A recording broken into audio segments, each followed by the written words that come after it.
আসসালামু আলাইকুম। Hello viewers, আমি এখন অবস্থিত আছি পটুয়াখালী জেলার পায়রা সেতুর উপরে। পায়রা সেতুর উপর দিয়ে যাচ্ছিলাম বরিশালের উদ্দেশ্যে। ভাবলাম স্মৃতিস্বরূপ ভিডিও করে রেখে দিই। পায়রা সেতুর পাশেই আছে অবস্থান করছেন লেবুখালী ক্যান্টনমেন্ট।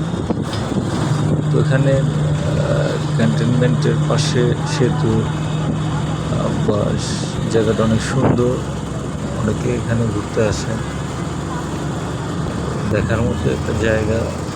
এই সেতুটা আমাদের জন্য অনেক প্রয়োজনীয় ছিল, কারণ আগে এখানে ফেরি ছিল, ফেরিঘাট। সেখানে আমাদের অনেক সময় লাগতো, যেমন ঘন্টাখানে 40-50 মিনিট পার হইতে এই নদীটা পার হইতে সময় লাগতো। এখন আমরা অল্প সময়ে 1-2-3 মিনিটে আমরা পার হইতে পারতেছি। এই জন্য আমরা অনেক ধন্য। সর্বশেষ এই সেতুটা যিনি নির্মাণ করেছেন তাকে আমরা ধন্যবাদ জানাই। সবাই ভালো থাকবেন, সুস্থ থাকবেন। আল্লাহ হাফেজ।